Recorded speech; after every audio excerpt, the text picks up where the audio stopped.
அநேக சிதறி போன இந்த யூத கிறிஸ்தவர்கள் இப்போ நிறைய பேர் வந்து யோசிக்க ஆரம்பிச்சிட்டாங்க. இந்த நீங்கள் வந்து மத்தேயு எழுதின சுவிசேஷத்தையும் எபிரேயருடைய நிருபத்தையும் நீங்கள் சேர்ந்து வாசிச்சிங்கன்னா ரொம்ப நல்லாயிருக்கும்.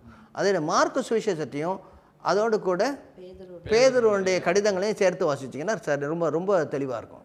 மத்தேயுடைய சுவிசேஷத்தையும் அதே போல் யாக்கோபு, எபிரேயர், யாக்கோபு, யூதா இதையும் சேர்ந்து நீங்கள் சேர்த்து வாசிக்கலாம்.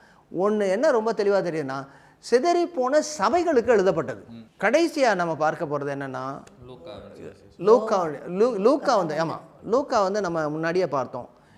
எந்தெந்த இடங்களெல்லாம் பவுலடியார் சுவிசேஷத்தை அறிவித்தாரோ அந்த இடங்களில் உள்ள சபைகளுக்கு இந்த கிரேக்க மற்றும் ரோம கிறிஸ்தவ சபைகளுக்கு எழுதப்பட்டது. அதோடைய குழுக்களாக இருக்கிறாங்க. அவங்க அது நீங்கள் மறுபடியும் ரொம்ப ஆழமாக சில பேர் கேட்பாங்க, ஏங்க நீங்கள் சுவிசேஷ புத்தகத்துலேருந்து ஆரம்பிக்கலை, ஏன் நீங்கள் வந்து என்ன செய்கிறீங்க அப்போஸ்தலர் நடவடிக்கைகள்லேருந்து ஆரம்பிக்கிறீங்க, அப்போ சுவிசேஷத்தை நீங்கள் நம்பலையான்னு. சுவிசேஷத்தை நம்புகிறோம், ஆனால் சுவிசேஷ புத்தகம் முதல்ல எழுதப்பட்டதுன்னு நம்பலை. ஏன்னா அப்படி இல்லை. இதில் என்ன பிரச்சனை, சுவிசேஷ புத்தகங்களில் நீங்கள் பார்த்தீங்கன்னா தெளிவாக நீங்கள் நல்லா கவனிச்சிங்கன்னா அது தனிப்பட்ட நபர்களுக்காக எழுதப்பட்டது அல்ல. எழுதினுடைய நோக்கமே சபைகளை திடப்படுத்த வேண்டும் என்று சொல்லி எழுதப்பட்டிருக்கிறது. இன்றைக்கி என்ன பண்ணுறாங்க, அந்த சுவிசேஷ புத்தகத்தை எடுத்துக்கிட்டு எனக்கும் ஆண்டவருக்கும் உள்ள உறவு இருந்தால் போதும் அப்படின்னு சொல்லி சபையை நிராகரிக்கிறார்கள். அந்த நோக்கத்திற்காக எழுதப்படல, கொடுக்கப்பட்ட நோக்கத்தினுடைய அடிப்படையில் நீங்கள் படிக்கணும். ஏன்னா நீங்கள் நல்லா கவனிச்சிங்கன்னா அப்போஸ்தலருடைய இந்த சுவிசேஷ புத்தகங்களில் எல்லா இடங்களிலும் சுவிசேஷம் அறிவிக்கப்படுகிறது. அப்போஸ்தலர்கள் எழுதின இந்த சுவிசேஷ புத்தகங்களில் அந்த சுவிசேஷம் தான் அப்போஸ்தலர் நடவடிக்கைகளில் எல்லா இடங்களிலும் எழுதப்பட்டிருக்கு. அப்போஸ்தலர்கள் என்ன சுவிசேஷத்தை அறிவித்தார்களோ அதை தான் பின்னாடி எழுத்துப்பூர்வமாக எழுதுகிறோம். அப்போ வாழ்ந்த சுவிசேஷம் ரைட்டா, அறிவிக்கப்பட்ட சுவிசேஷம், எழுதப்பட்ட சுவிசேஷம். கெரிக்மா lived, the kerygma proclaimed and the kerygma written down. இப்போ நிறைய பேர் சொல்கிறாங்க இங்கே கொண்டு வந்தாங்க முதலே கொண்டு வாங்க அப்படின்றாங்க. இல்லை, சபையில் தான் போதிக்கிறதுக்கு எழுதப்பட்டது. எல்லாமே சபைகள் எழுதப்பட்டது. தனித்துவமாக நானும் எனக்கும் ஆண்டவருக்கும் உறவு இருக்குன்னு சொல்லி நீங்கள் எழுதப்படலை. இதுக்கு பின்பதாக யோவானுடைய சுவிசேஷம் முக்கியமாக இந்த 7 சபைகள், அதாவது ஆசியா மைனரிலே இருந்த 7 சபைகள், குறிப்பாக அவர் ஆரம்பிக்கும் போது இந்த வெளிப்படுத்தின விசேஷத்தில் இந்த 7 சபைகளுக்கும் கடிதம் எழுதுகிறார். ஆரம்பிக்கும் போது எங்கேருந்து எழுதுகிறார், எபேசு பட்டணத்துலேருந்து ஆரம்பிக்கிறார். அப்போ பவுலடியார் ஆரம்பித்த அந்த இடத்துல இருந்து இப்போ அதுக்கு பின்பதாக ஒரு வேளை பேதுருவானவர் வந்திருக்க வேண்டும். அதற்கு பின்பதாக இப்பொழுது யோவான் அங்கிருந்து சபைகளில் அநேக சபைகளுக்கு அவர் போதித்து கொண்டு இருக்கிறார். சபைகளில் இப்போ உள்ள பிரச்சனை என்னென்னா, இப்போ கிரேக்க தத்துவ ஞானிகள்லாம் உள்ளே வர்றாங்க. அவங்கள வந்து எப்படி சரியானபடி வேத சத்தியத்தினுடைய அடிப்படையில் நடத்துறது. யோவான் சுவிசேஷத்தில் நீங்கள் பார்த்தீங்கன்னா அநேக கிரேக்க தத்துவ ஞானிகள் வர பார்க்கணுன்னு வருவாங்க. உன்னை பிலிப் என்று சொல்லக்கூடியவர், ஏன்னா அவர் பேர் தான் வந்து கிரேக்க பேராக இருக்குது, த லவர் ஆஃப் ஹார்ட்ஸ்.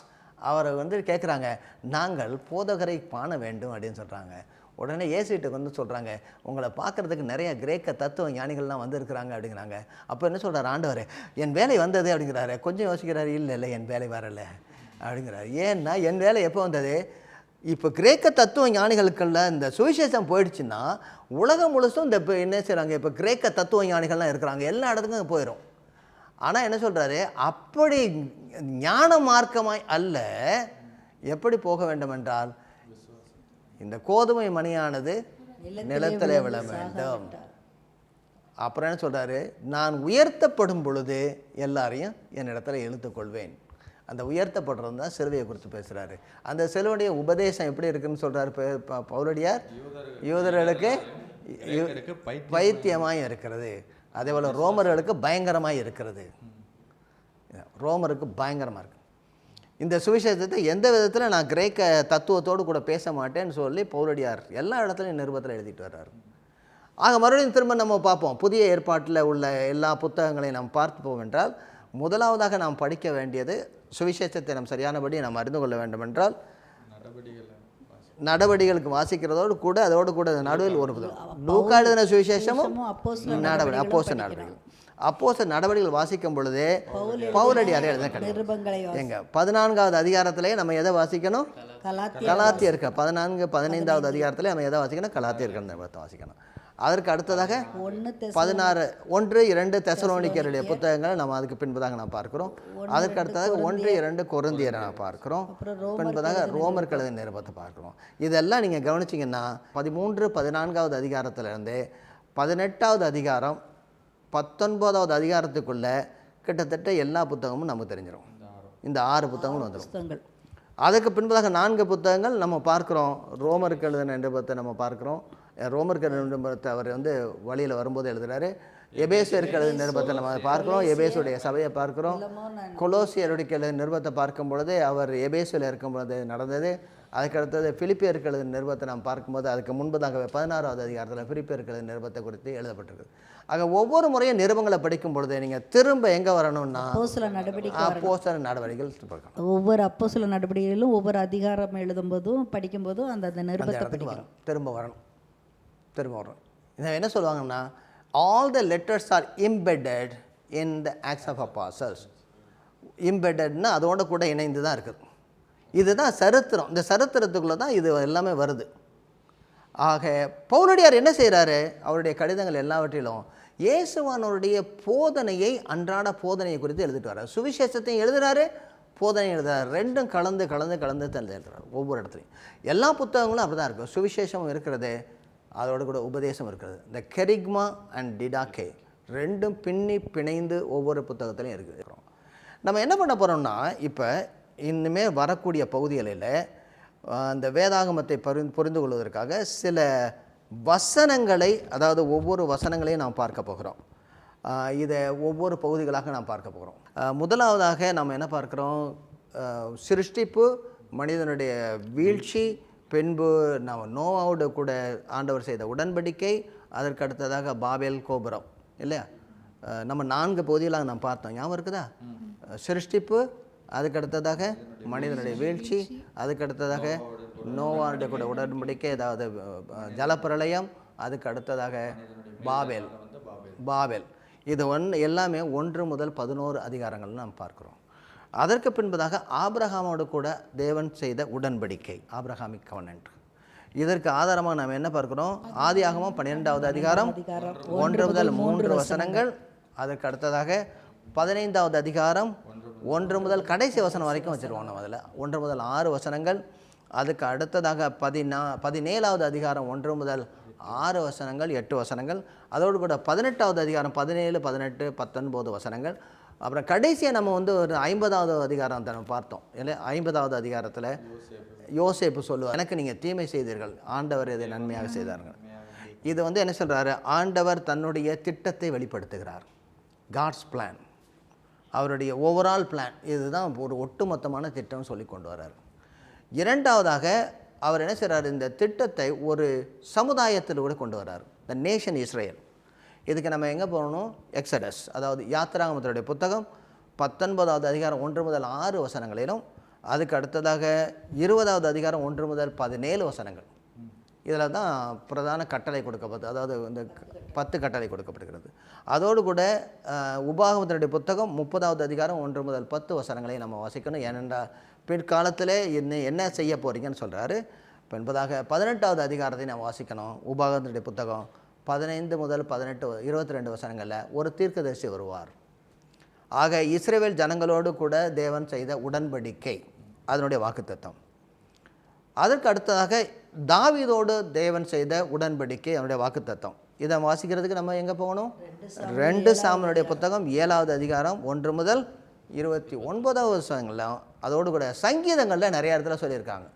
சங்கீதங்களில் 16வது சங்கீதம் 8 முதல் 11 வசனம், 89வது சங்கீதம் 1 முதல் 4 வசனம், அப்புறம் 30 முதல் 37 வசனம், அது 110வது சங்கீதம் 1 முதல் 6 வசனம். இதோடு கூட ஏசாயாவுடைய புத்தகத்தை நம்ம பார்க்கணும். 9வது அதிகாரம் 1 முதல் 7 வசனங்களை வாசிக்கணும். இதில் என்ன நம்ம பார்க்க போகிறோம்?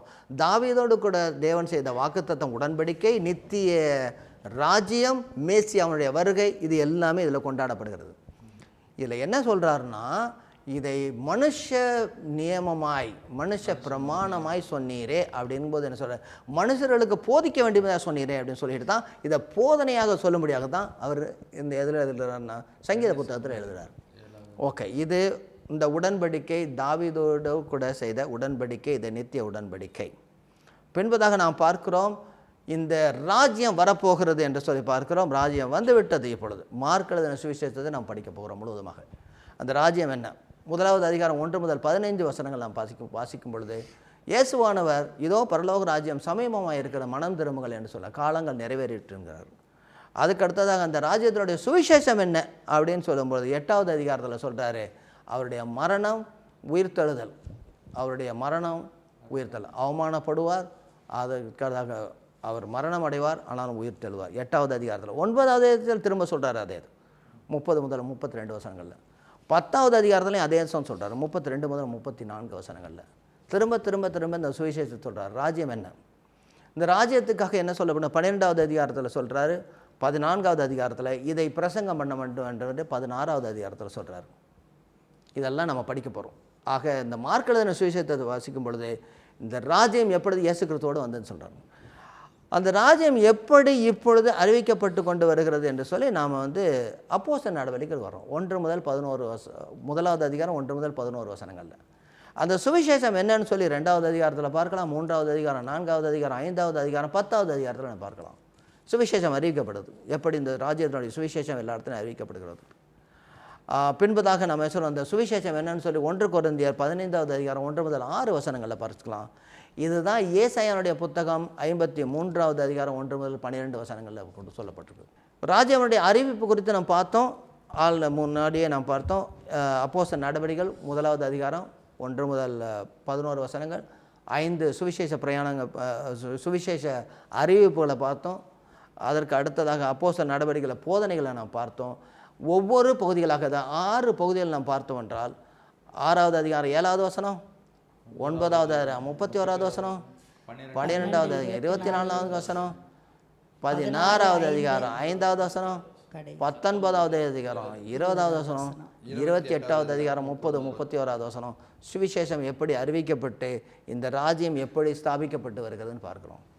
அதற்கு அடுத்ததாக நாம் என்ன பார்க்க வேண்டும் என்றால், இந்த சுவிசேஷத்தினுடைய ஆண்டவருடைய அந்த பிரதான திட்டத்தினுடைய பிரதானம் என்னவென்று பார்த்தோம் என்றால் சபை. அந்த சபையை குறித்து நாம் அவசியம் படிக்கணும் என்று எபேசியர்கள் நிருபம் 2வது அதிகாரம் 11 முதல் 3வது அதிகாரம் 11. அதே போல் நம்ம மத்தேயு எழுதின சுவிசேஷத்திலேயே நாம் பார்க்கலாம். 16வது அதிகாரம் இந்த சபை எப்படிப்பட்டதுன்னு சொல்கிறார். இந்த கல்லின் மேல் என்னுடைய சபையை கட்டுவேன்கிறார். அடுத்தது அப்போஸ்தலர் நடவடிக்கைகள் 2வது அதிகாரம் 42லேருந்து பார்க்குறோம் அந்த சபை எப்படி நடந்தது என்று பார்க்குறோம். அதே போல் 1 பேதுரு 2வது அதிகாரத்தில் சொல்கிறாரு, இந்த கல் யார், அந்த கல் எப்படி முன்பதாகவே சொல்லப்பட்டிருக்குன்னு சொல்கிறார். ஏசாயாவுடைய புத்தகம் 28வது அதிகாரத்தில் யார் அவர் அப்படின்னு சொல்கிறாரு. சங்கீதத்தினுடைய 118வது அதிகாரத்திலையும் சொல்லப்பட்டிருக்கிறது இந்த தள்ளிவிடப்பட்ட கல். ஆக இந்த சபை கட்டப்படுகிறது பார்க்கிறோம். திரும்ப நாம் கடைசியாக முழுவதுமாக இந்த ராஜ்யம் ஸ்தாபிக்கப்படுவதை பார்க்க போகிறோம். மத்தேயு எழுதின சுவிசேஷம் 23வது அதிகாரம், அப்போஸ்தலர் நடவடிக்கைகள் 1வது அதிகாரம் அந்த ராஜ்யம் வரும்னு சொல்கிறாரு.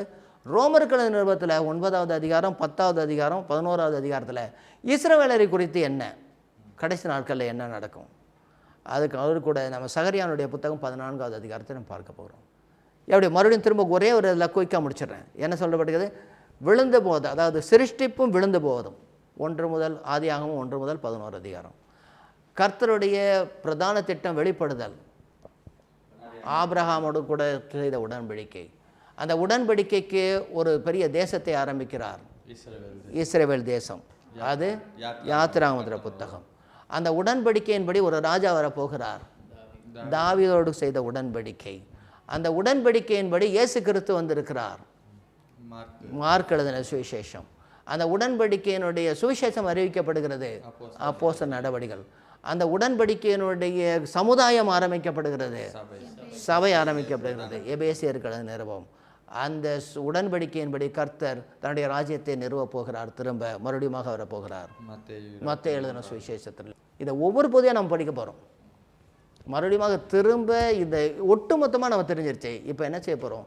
எப்படி இதை ஆண்டவர் நிறைவேற்றி கொண்டு வருகிறார்? இது ஒரு மாபெரும் சரித்திரம். இந்த சரித்திரத்தில் கர்த்தர் உங்களையும் என்னையும் இந்த நாளில் வச்சிருக்கிறார். நீங்களும் நானும் இந்த சரித்திரத்தில் இருக்கிறோம்.